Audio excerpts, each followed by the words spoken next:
Hello friends, ಎಲ್ಲರೂ ಹೇಗಿದ್ದೀರಾ? Welcome back to my channel. ಇವತ್ತಿನ ವಿಡಿಯೋ ಮೂಲಕ ನಾನು ನಿಮಗೆ ಈಸಿಯಾಗಿ ಜೋಳದ ಹಿಟ್ಟಿನಲ್ಲಿ ಮುದ್ದೆನ ಹೇಗೆ ಮಾಡ್ಕೊಳ್ಳೋದು ಅನ್ನೋದನ್ನು ತೋರಿಸ್ಕೊಡ್ತಾ ಇದ್ದೀನಿ. ಡಯಾಬಿಟಿಸ್ ಇರೋರಿಗೆ, ವೆಯ್ಟ್ ಲಾಸ್ ಮಾಡೋರಿಗೆ ಎಲ್ಲ ತುಂಬ ಈಸಿಯಾದಂತಹ ರೆಸಿಪಿ ಇದು. ತುಂಬಾ ಚೆನ್ನಾಗಿ ಬರುತ್ತೆ. ಇದನ್ನು ಹೇಗೆ ಹದವಾಗಿ ಮಾಡೋದು ಅನ್ನೋದನ್ನು ನಾನು ನಿಮಗೆ ತೋರಿಸ್ಕೊಡ್ತಾ ಇದ್ದೀನಿ. ಮೊದಲಿಗೆ ನಾನಿಲ್ಲಿ ಒಂದು ಪಾತ್ರೆಗೆ 2 ಕಪ್ ಆಗೋಷ್ಟು ನೀರನ್ನು ಹಾಕ್ಕೊಳ್ತಾ ಇದ್ದೀನಿ. ಮತ್ತು ಒಂದು ಅರ್ಧ ಟೀ ಸ್ಪೂನ್ ಆಗೋಷ್ಟು ಉಪ್ಪನ್ನು ಸೇರಿಸ್ಕೊಳ್ತಾ ಇದ್ದೀನಿ. ರಾಗಿ ಮುದ್ದೆಗಾದರೆ ಉಪ್ಪು ಬೇಕಾಗಲ್ಲ, ಆದರೆ ಜೋಳದ ಹಿಟ್ಟಿನ ಮುದ್ದೆಗೆ ಉಪ್ಪು ಹಾಕ್ಕೊಂಡ್ರೆ ರುಚಿ ತುಂಬ ಚೆನ್ನಾಗಿ ಬರುತ್ತೆ. ಮತ್ತು ಇಲ್ಲಿ ನೋಡಿ, ನೀವು 1 ಟೀ ಸ್ಪೂನ್ ಆಗುವಷ್ಟು ಜೋಳದ ಹಿಟ್ಟನ್ನು ಸ್ವಲ್ಪ ನೀರು ವಾರ್ಮ್ ಆದ ನಂತರ, ಬೆಚ್ಚಗಾದ ನಂತರ ಇದಕ್ಕೆ ನೀವು ಹಾಕಿ ಸೇರಿಸ್ಕೋಬೇಕಾಗತ್ತೆ.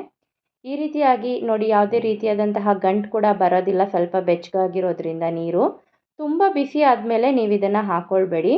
ಕರೆಕ್ಟಾಗಿ ನಾನು ಹೇಗೆ ತೋರಿಸ್ಕೊಡ್ತಿದ್ದೀನಿ ಅದೇ ರೀತಿ ನೀವು ಮಾಡೋದ್ರಿಂದ ತುಂಬಾ ಈಸಿಯಾಗಿ ಬಿಗಿನರ್ಸ್ ಕೂಡ ನೀವು ಇದನ್ನು ಟ್ರೈ ಮಾಡಿ ನೋಡ್ಬೋದು. ಅಷ್ಟು ಈಸಿಯಾಗಿ ನಾನು ಹೇಳ್ಕೊಡ್ತಾ ಇದ್ದೀನಿ ಇಲ್ಲಿ.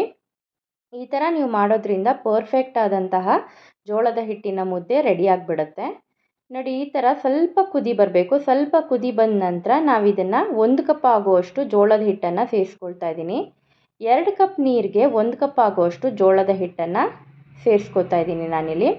ಜಸ್ಟ್ ಈ ಥರ ಮಿಡಲ್ ಹಾಕಿಬಿಟ್ಟು ಸ್ವಲ್ಪ ಕುದಿ ಬರಬೇಕು. ನೋಡಿ, ನೀರು ಹೇಗೆ ಬರ್ತಾ ಇದೆ ಕುದಿಯಾಗಿ, ನೀವು ನೋಡ್ತಾ ಇರ್ಬೋದು ವಿಡಿಯೋದಲ್ಲಿ. ನೋಡಿ, ಇಲ್ಲಿ ಬರ್ತಾ ಇದೆ.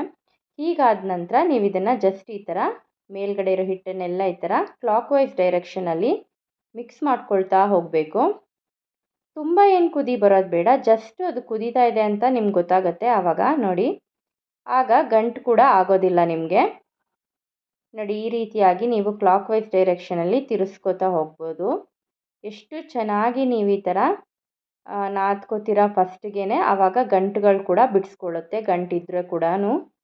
ಈ ರೀತಿಯಾಗಿ ನೀವು ಮಾಡೋದ್ರಿಂದ ಒಂದೇ ಒಂದು ಗಂಟು ಕೂಡ ಮುದ್ದೆನಲ್ಲಿ ಬರೋದಿಲ್ಲ, ಅಷ್ಟು ಪರ್ಫೆಕ್ಟಾಗಿ ಬರುತ್ತೆ ಇದು.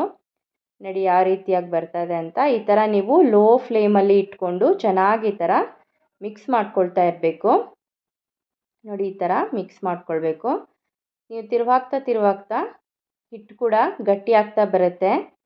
ನಾನು ಯಾಕೆ ಇಷ್ಟು ತೋರಿಸ್ತಾ ಇದ್ದೀನಿ ಅಂದರೆ, ಹೇಗೆ ಅದು ಪರ್ಫೆಕ್ಟಾಗಿ ಮಾಡ್ಕೊಳ್ಳೋದು ಹೇಗೆ ಬರುತ್ತೆ ಅನ್ನೋದು ಪ್ರತಿಯೊಂದನ್ನು ನಾನಿಲ್ಲಿ ತೋರಿಸ್ತಾ ಇದ್ದೀನಿ. ನೋಡಿ, ಸ್ವಲ್ಪ ಗಟ್ಟಿ ಆದ ನಂತರ ಈ ರೀತಿಯಾಗಿ ಬರುತ್ತೆ. ನೋಡಿ, ನೀವು ಇಲ್ಲೇ ಕೂಡ ಕೈ ಯೂಸ್ ಮಾಡ್ದೇನೆ ನೀವು ಮುದ್ದೆನ ಮಾಡ್ಕೋಬೋದು, ಅಷ್ಟು ಚೆನ್ನಾಗಿ ಪರ್ಫೆಕ್ಟಾಗಿ ತಳ ಬಿಟ್ಟು ಬರ್ತಾ ಇದೆ. ಈಗ ಇದು ರೆಡಿಯಾಗಿದೆ. ಈಗ ಇದನ್ನು ಸ್ವಲ್ಪ ನಾವು ಗ್ಯಾಸ್ ಆಫ್ ಮಾಡಿಬಿಟ್ಟು ಇದನ್ನು ನಾವು ಸ್ವಲ್ಪ ತಣ್ಣಗಾಗೋವರೆಗೂ ಚೆನ್ನಾಗಿ ಹಬೆನಲ್ಲೇ ಬೇಯಬೇಕಾಗತ್ತೆ ಇದು ಸ್ವಲ್ಪ ಹೊತ್ತು. ಹಾಗಾಗಿ ಸ್ವಲ್ಪ ಲಿಡ್ಡನ್ನು ಕ್ಲೋಸ್ ಮಾಡಿಬಿಟ್ಟು ನಾನು ಬಿಡ್ತಾ ಇದ್ದೀನಿ ಇವಾಗ. ನೋಡಿ, ಲಿಡ್ ಕ್ಲೋಸ್ ಮಾಡಿದ ನಂತರ ಒಂದು 2ರಿಂದ 3 ನಿಮಿಷ ಈ ಥರ ಚೆನ್ನಾಗಿದು ಹಬೆನಲ್ಲೇ ಬೆಂದ್ಕೊಳ್ಳಿ.